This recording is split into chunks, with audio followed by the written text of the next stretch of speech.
consistently has a direct application to your life. And so I'm praying and hoping that you'll see that from this really, really cool section in Scripture. So we just sent a team to Costa Rica on a mission trip.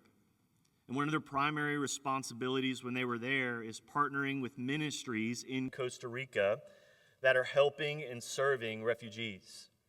See, right next to Costa Rica is a country called Nicaragua. And Nicaragua is not the safest country in the whole world. And many of their people are fleeing Nicaragua to come to a country that they feel safe and they can grow a family and they can prosper. And so they go to Costa Rica. That is why, if you would consider going to Costa Rica, it is an awesome mission trip if you've never been on one. Because when you're in Costa Rica, you'll meet tons of Americans that are there on vacation. And so it's just a really cool place. And so you get this experience on this mission trip where you're in a country that feels safe, and simultaneously, you're getting to minister to some people that are coming from a context that is not safe at all.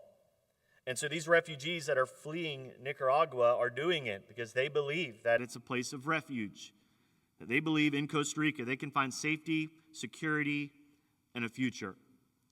See, a refuge is wherever you run to because you believe it can protect you, sustain you, or give you hope when life becomes uncertain.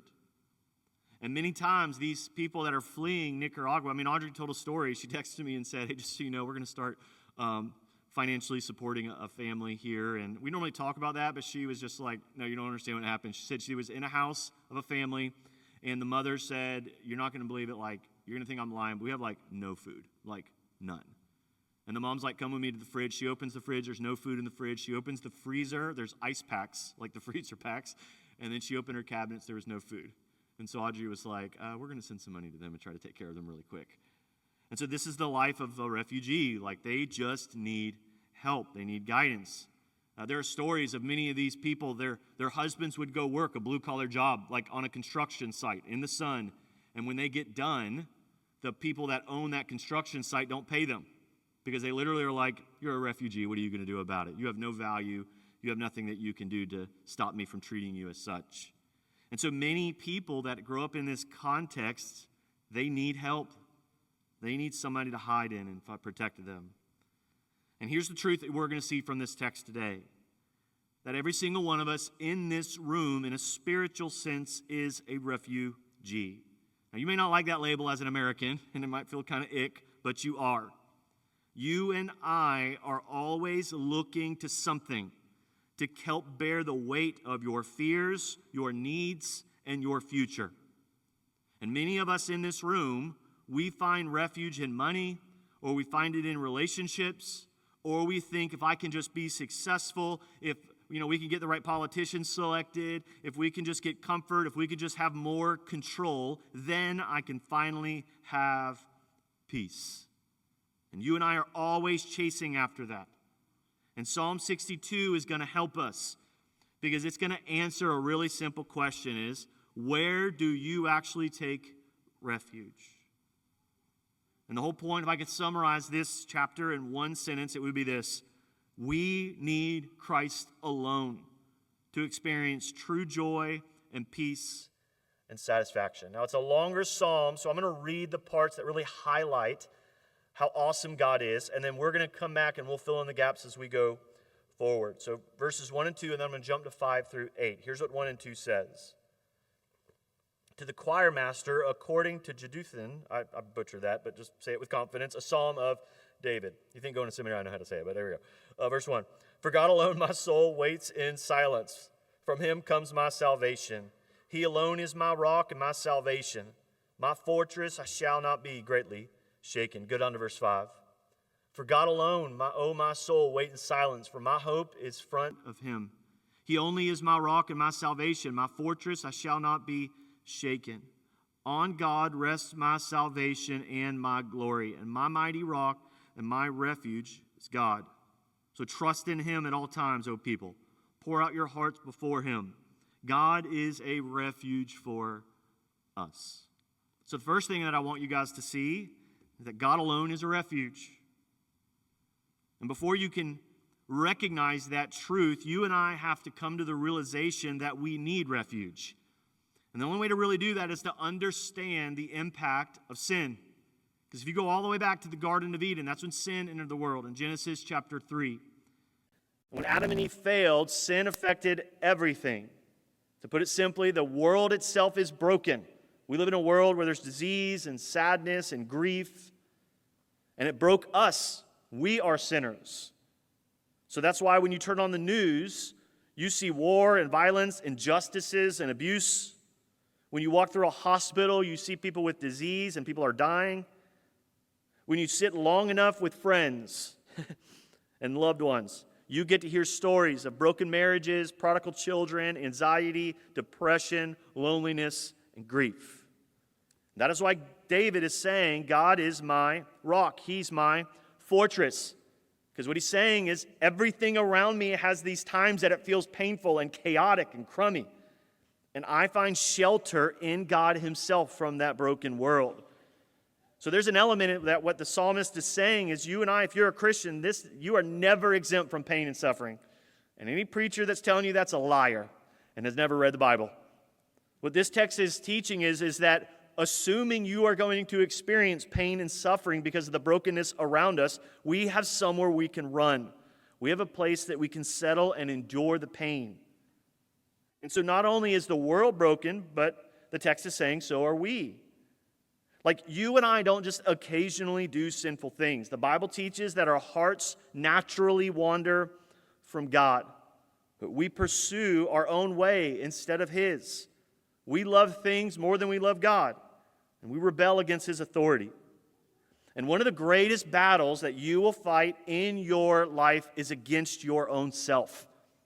It's resisting the urges and the impulses that lead you to behaviors and actions that are destructive and bad for you. Like, that struggle is not for those bad people outside of the church. That is a struggle for every single person who is alive. Fortunately for us as Christians, we have the hope of Christ to help us combat that and fight it. And so, see, our sin can create a problem that is far bigger than just the suffering around us. Our sin creates separation from a holy God. And we need relief from that pain. We need forgiveness of sins. Because we feel guilt and we feel shame. And we know what we did was wrong. And that is why David is declaring that God alone is his salvation. He's not only saying, he's kind of saying it in a dual way.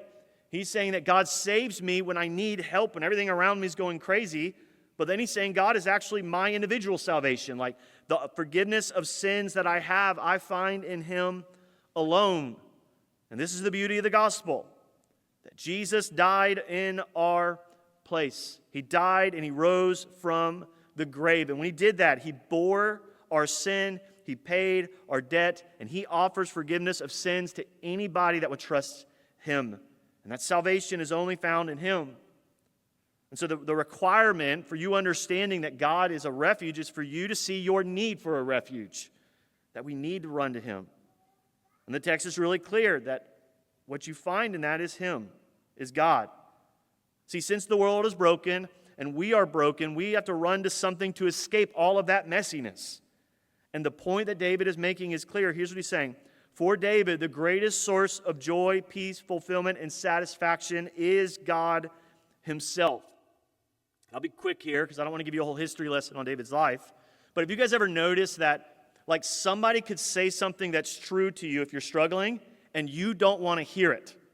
But if that person has gone through what you've gone through, it sounds more true, even though the sentence is the same. Do you guys know what I'm saying? It's a phenomenon of, like, lived experience. It's kind of the postmodern way of thinking. But the principle is, if somebody's walked where you walked, you're more likely to believe them. Now, here's my point. David has a lot of street cred when he says God is his refuge. David has experienced the broken world around him.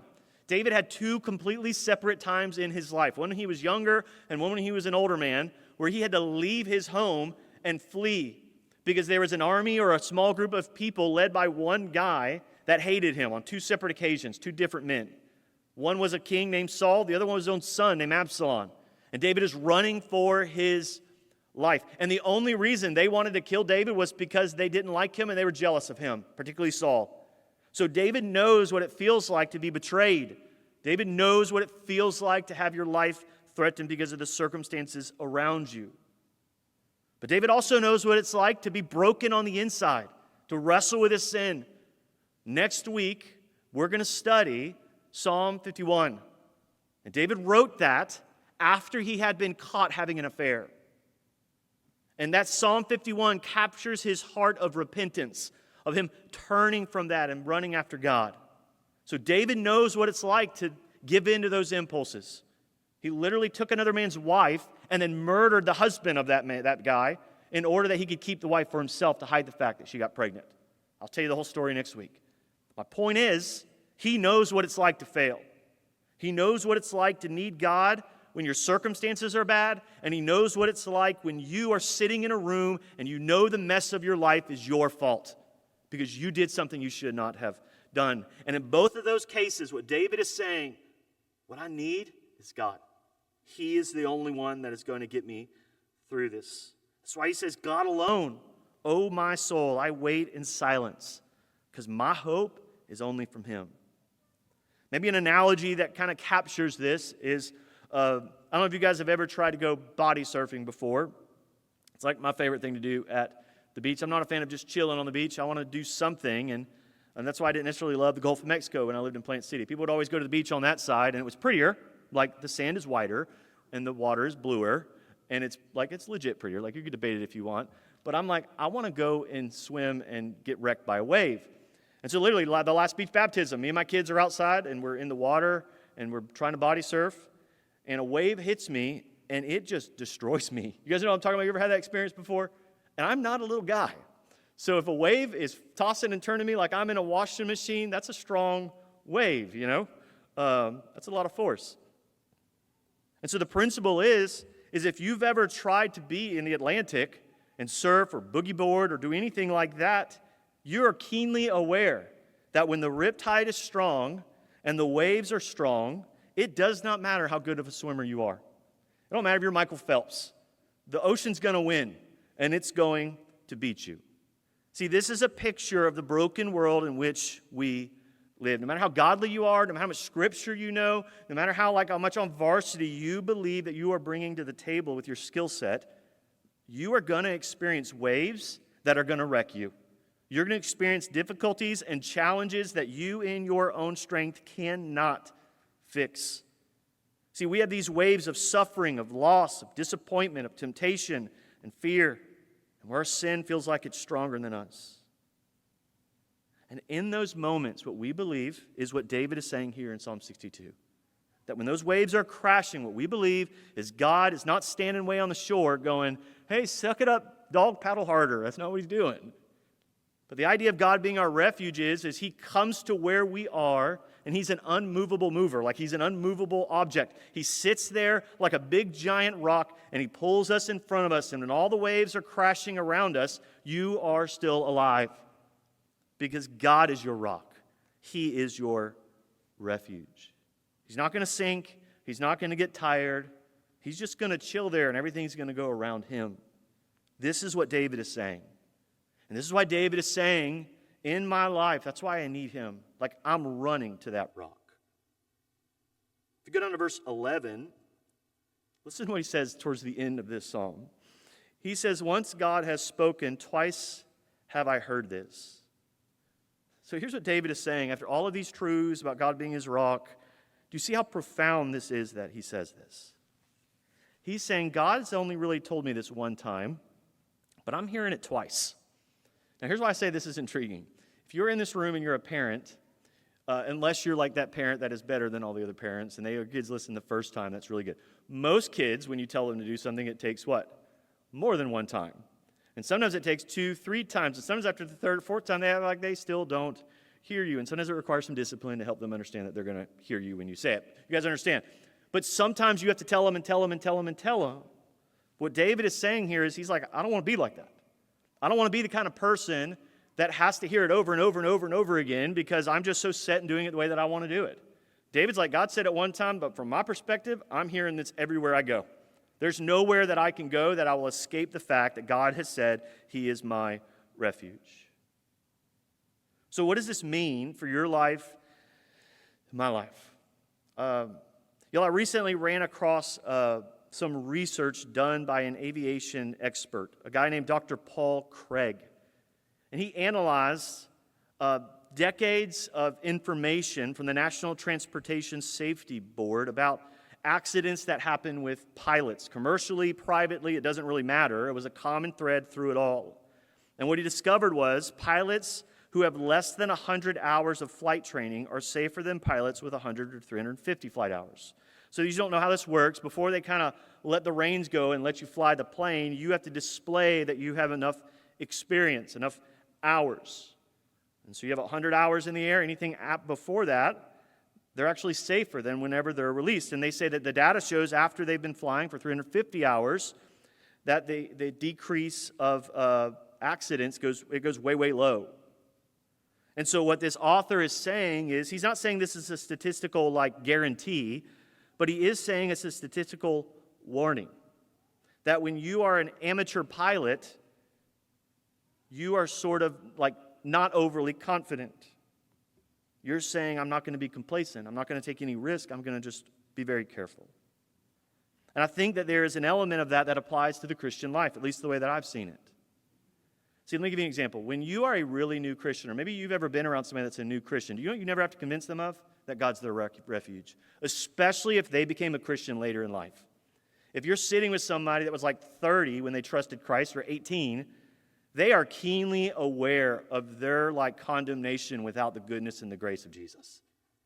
And they are naturally, at least for that season of being a new believer, know they need the Lord. You don't have to convince them of that. You don't have to remind them of that. They're just I know where I was going without him. And if you've ever met somebody that's been walking with Jesus for 30 years, and I'm talking about walking with Jesus. Just because somebody's old and they say they're a Christian doesn't mean they've been walking with Jesus. I'm talking about for 35, 40 years. They're in their 60s, 70s, 80s. They've been reading their Bible. They've been praying. They've been faithful to a local church. They're godly. If you've ever been around somebody like that, they know their dependency on the Lord. Because those godly old saints, when you hang out with them, they will be talking about the Jesus all the time. You guys know what I'm talking about? You can sit in their house and you can talk about Christ for 3 hours and still have things to talk about because they know they're dependent. But sometimes in the Christian life, that in-between time is the one that can be dangerous. Because there's an element in which that we can begin to look to ourselves and think we're sufficient. We can be enough. We're the ones that are godly. We do these disciplines. We serve the church. We go to church. We. And the focus of the Christian life is ourselves and what we can accomplish and what we have accomplished. And if you're not careful during this in-between time in your faith, you could get to the place that you functionally in your Christian life are living in your own strength. And you can begin to think, I got this. I know what I'm doing.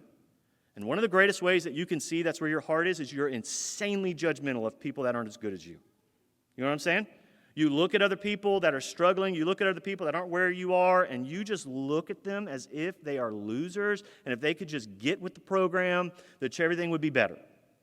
But that kind of pride and arrogance highlights self, not Christ's likeness. Now, I'm not saying anybody's in that place. I don't know. But I do think that if that is where anybody is, they miss the entire point of Psalm 62. Psalm 62 is saying spiritual maturity means that you do not graduate from dependency on God. Spiritual maturity is growing deeper into dependence on God. See, the mature Christian is not the person who needs less of Jesus. The mature Christian is the person who has learned through years of experience how much they desperately need Jesus every single day. And the danger in the Christian life is not that we'll stop believing Jesus saves. The danger is that we will start acting like we can take care of the rest. Like, Jesus saved me, the rest is up to me, and I'm going to make sure I rock and roll this. And what David is reminding all Christians is he's reminding us that it doesn't matter if you're following Jesus for 5 days or 50 years, you need the same thing, which God alone is your rock, and that God alone is your salvation. And God alone is your refuge. So that's where we want to be as Christians.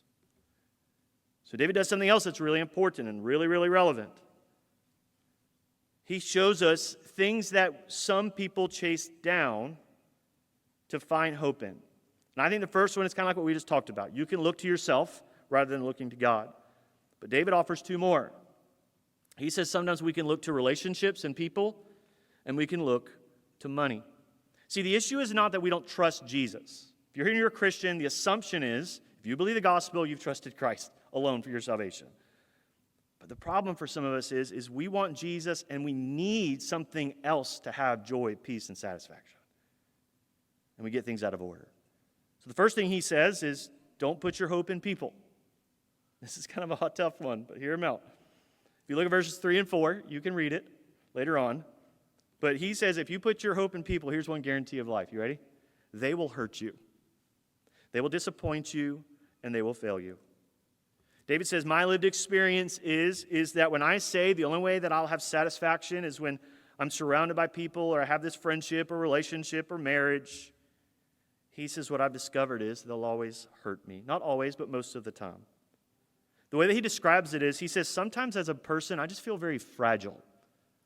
The verbiage that he uses in this poetic thing is he says, I feel like a wall that is just like you could just gently touch it and I'll crumble. He says, I feel like a fence that is ready to totter. You guys ever feel that way?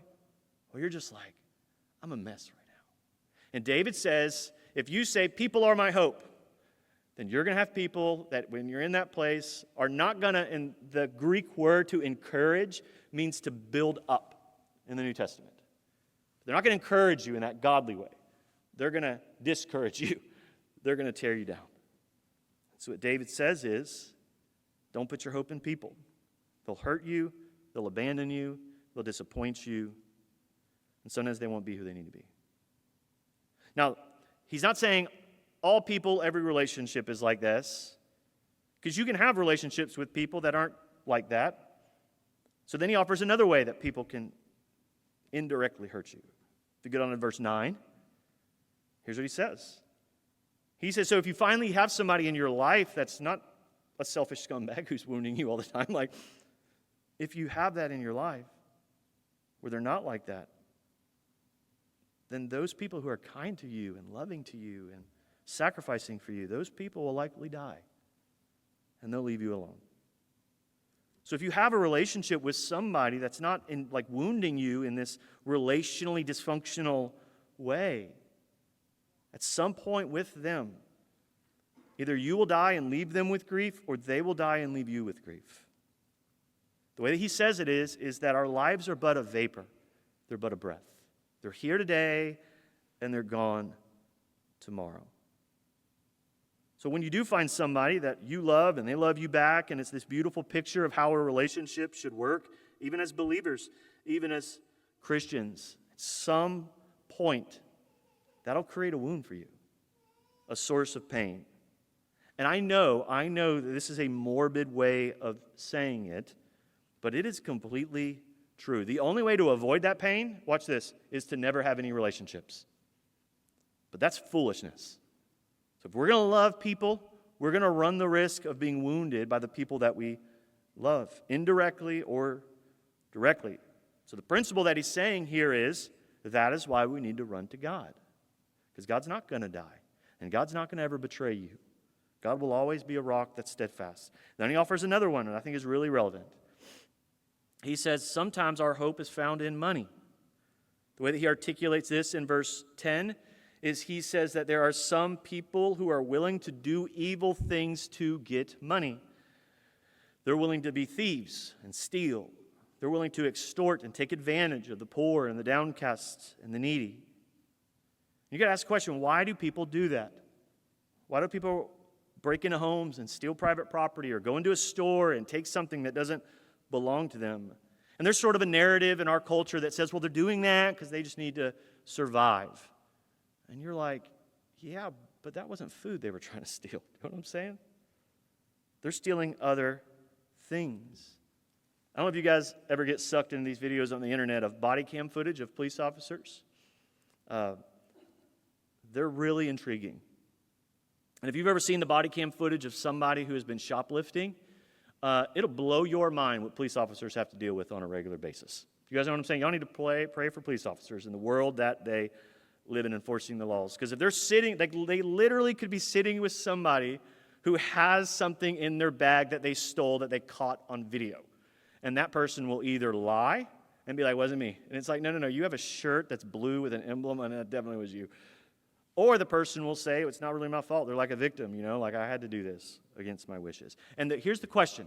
Why are people like that when it comes to stealing? Because they believe a lie.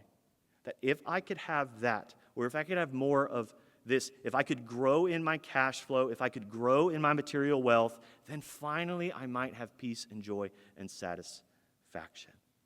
That their rock, their refuge is wealth. But then he goes on to say something to add on to the money thing. Because not everybody that's chasing after money is a criminal. Sometimes we do it in a way that is just wrong. The way that he says it, if you go down to verse 10, the second part of it, he says, if riches increase, don't let your heart on them. In other words, if you're not stealing for money, you're trying to increase your wealth so that you can finally be comfortable and relaxed. There's nothing wrong with having a savings account. There's nothing wrong with retiring, okay? I have both of those things, and it's not wrong.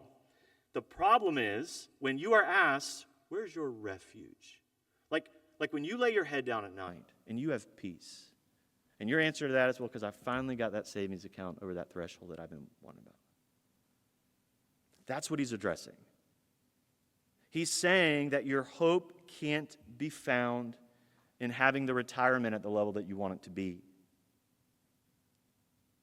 or your debit card account in the place that makes you finally relax. So you see his point. His point is that there is a temptation for all people to find refuge and safety and security and to pursue something as if it's an unmovable rock in something that is not God himself.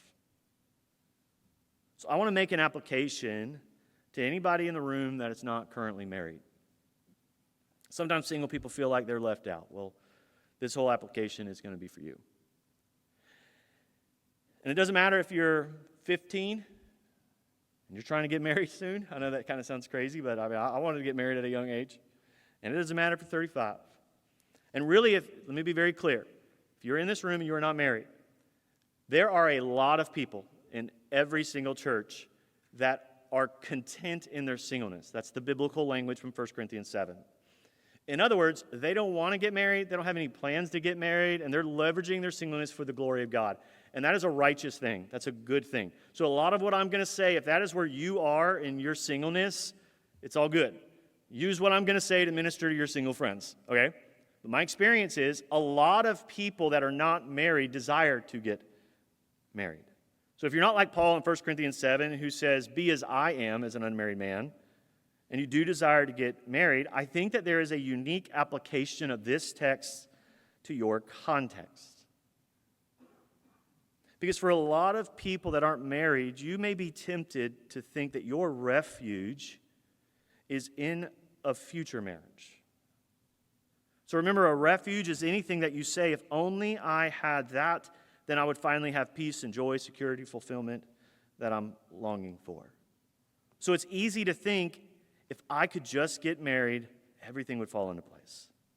And I'd finally have that thing that's missing in my life. And if you're here and you're single, hear me. I want to, nuance is the thing that is lacking in, Christian conversation, okay? If that is where you are and you've had that in your heart, here's what's complicated about that inside your heart. It is a half-truth.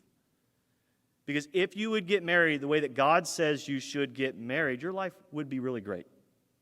Would it be better than it right now? I don't know if I would say that, but I would say the Bible is clear. He who finds a wife finds a good thing. Being married and having a family is a gift. It's an honor. It's a blessing. It's a great thing that anybody gets to experience. So when a single person wants to get married and they have this thought, I kind of feel like I can't be happy till that happens. It's a partial truth because they see this idea in Scripture that being married's a great thing.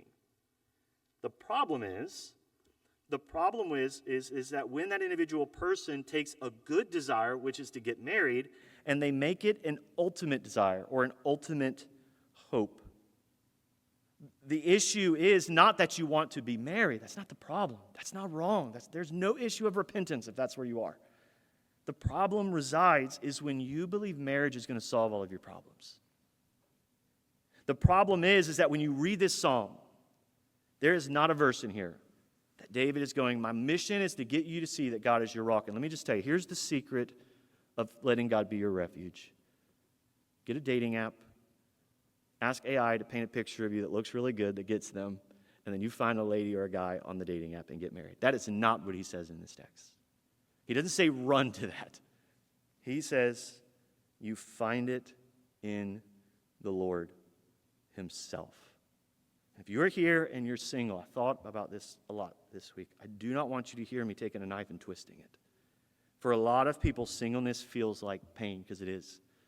They want something that's good, and God is saying, not right now, or no. And that is an internal, really deep struggle for them. So I am in no way trying to take some salt and rub it into that wound. But I do want you to hear how this text applies to your context, which is Jesus is enough. And I know that sounds overly spiritual. I know it does. But that doesn't change the fact that it's true. Because what David is saying, God alone is my rock and my salvation. And what he's saying is, you can try to replace God as the rock with other things in this world. But it'll always disappoint. It'll always let you down. And it is true, a spouse can provide companionship. It can provide a family. It can provide somebody to go on vacation with. It can provide long conversations. There are married people in this room that can testify and say spouses sometimes can hurt you too. And so if we put our hope in that, then we're missing the most important thing, which is Christ. So if you're here and that is where you are, I think the implication of this text is to do what it says, which is to find your comfort and your peace in Christ alone. And when you're sitting and you're grieving and you're sad that you're not married, guess what you do? You run to the Lord. And you can bring, God, get this, knows that grief in your mind before you verbalize it. So there's nothing you're going to say out loud in your prayer time that God's going to go, I can't believe you were thinking that. That shocks me. He already knows it. And so in the midst of that struggle, in the midst of that dynamic, we run to Christ as the source of our comfort and our peace. So James, if you guys will come back up, we're going to close out doing the Lord's Supper together. Now, I know the overarching way here at the end that I've applied it is to people who are not married, but the reality is they are no different than the vast majority of us in this room. Maybe they're longing to get married and putting their hope in that, but you've taken something else. It's not marriage for you. Maybe it is money. Maybe it is a friendship or a relationship. Maybe it's success. Maybe it's a raise at work. I don't know. There's a plethora of things that we can say, if I could just have that, I'd have joy. Y'all, there is this parable from the ministry of Jesus.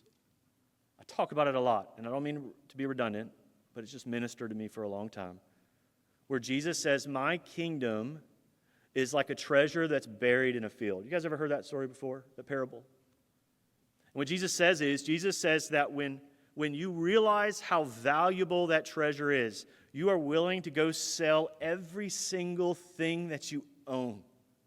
Because whatever I got in the bank account right now is not more valuable than that treasure that's in that field. So you sell everything that you have, you buy the field, and then you're rich the rest of your life. Now, Jesus is not giving financial counsel to people to grow wealth. Jesus is talking about a spiritual truth there. And what he's saying is, would you be willing to abandon everything in your life if you could just have Jesus? Y'all, I was in this room 7, 8 years ago. One of my best friends named Bob. He was a groomsman at my wedding. He was the best man at my little brother's wedding. I've told this story before, but it's worth mentioning again. He just died out of nowhere. Like, he was a few years younger than me. Well, it wasn't from nowhere. He was working, and he inhaled some chemicals. He wasn't have the right mask on, and they found him collapsed and dead. And in this room, we officiated his funeral. And Bob had an uncle who right here was pacing. He was an African-American pastor, and I say that to say that the way that he was communicating was just amazing to hear how he was sharing. And I'm not exaggerating you. It felt like 100 times. It's not that much. But he just walked back and forth, and all he kept saying to us is, God, you do not know that God is all that you need until God is all that you have. Over and over and over again. And I think that sort of captures what David is saying here. What David is saying here is the world we live in is broken. And there'll be moments that the loneliness and the isolation and the pain and the frustration and the shame of your own sin is just like crushing you. And when you get to that place, despair is not for us as we're Christians. When you get to that place, you realize God is all that you have. And you run to Him. So that's my prayer for the Lord's Supper. So as we come today, we come to the Lord's table in different perspectives. But we always come with the same goal, which is be reminded of Christ. So maybe where you sit today, God has unearthed things that you've put your hope in, that's your rock, that's not the Lord. And you're coming to the table today to confess that and to declare that Christ alone can satisfy you in a way that nothing else in this earth can. So that's my prayer for this. We're going to put Psalm 62, verses 5 through 7 up on the screen as just to kind of be something that you can read as we go to these different places to be reminded of who Jesus is and what He's done with us and for us. If you've never been here at the branch for the Lord's Supper, we believe that this is a symbol of Christ. So the bread represents His flesh that was wounded on our behalf, and the grape juice represents His blood that was shed for the forgiveness of sins. And so we have 4 tables. There's 2 in the back, there's 2 up front, and in just a minute I'm going to pray over the elements, and you and your family and the people around you, you're going to come to the table, and don't rush back to your seats. We want this to be worshipful, we want this to be reflective, we want this to be the room to be filled with prayers, engaging with Jesus in a fresh way. Sometimes we need to be reminded because we're too busy. So part of the heartbeat behind the Lord's Supper, at least according to the New Testament, is to chill a little bit, to slow down your pace and just be with the Lord. So we're going to do that. So I'm going to pray. You come and let's reflect on how Christ alone is our rock and our salvation. Dear God, I'm praying that your Spirit right now would move in the hearts of every single person that's here. And God, I know nobody in this room wants to come to the Lord's to your table today out of tradition or custom or just because that's we're a church and we do the Lord's Supper. Like, we want to come to follow what you say about it, which is we want to do this in remembrance of you, Lord. So I'm asking that your Spirit would use this time of taking the Lord's Supper to sanctify us, to purify us, to make us more holy, to conform us to your image, Lord Jesus. So, Lord, would you do that for your glory and your splendor so we